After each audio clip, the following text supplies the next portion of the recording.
The Wendigo, often regarded as a demon in the folklore of Algonquian-speaking peoples, is not just a terrifying figure of cannibalistic hunger, but also an evil force that embodies moral corruption. As a demon, the Wendigo is more than a physical threat. It represents a spiritual and psychological corruption that consumes the soul long before it claims the body.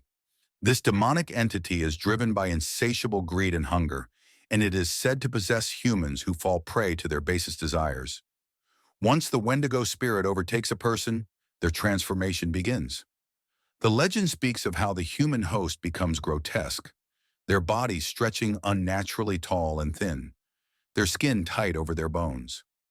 The creature's emaciated form mirrors the spiritual emptiness that has hollowed them out, symbolizing a soul consumed by darkness.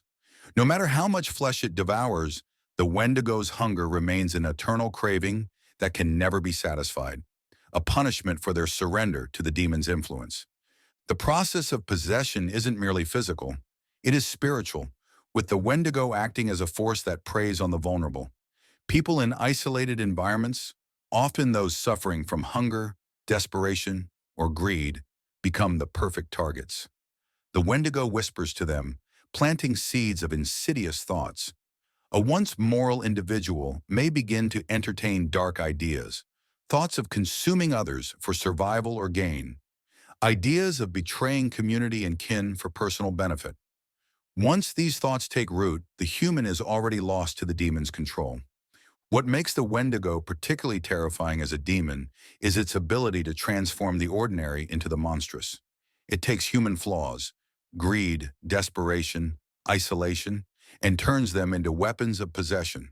The more a person gives into these impulses, the deeper the Wendigo's hold becomes. Eventually, the human no longer exists, and what remains is the demon in its fully realized form, an abomination of greed and hunger that stalks the wilderness in search of victims. In many accounts, the Wendigo is not simply a creature, but an eternal force. It is a manifestation of gluttony and selfishness, an ancient spirit that transcends human life. It is as much a part of the wild, frozen landscapes of the northern forests as the trees and ice. Its domain is the unforgiving wilderness, where survival often comes at the expense of others.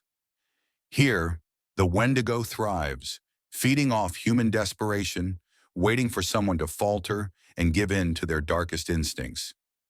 The Wendigo demon is also associated with a curse. Those who encounter it or fall victim to its possession are forever marked. Even if a person resists the physical transformation into the creature, the psychological and spiritual toll remains. They are haunted by nightmares, plagued by an ever-present hunger, and forever scarred by the knowledge that they came close to becoming something monstrous. In modern interpretations, the Wendigo's demonic nature is often emphasized as a reminder of the consequences of unchecked greed and selfishness. It serves as a chilling metaphor for the way corruption can erode the soul. The Wendigo is not just a physical monster, but a demonic presence that lurks in the human psyche, always waiting for an opportunity to turn fear and desperation into something far worse. As we unravel the mystery of the Wendigo, it begs the question, how does this demon compare to others we've explored? If you're intrigued by this demonic figure, make sure to like, subscribe, and comment below with your thoughts. Which demon would you like to see featured next?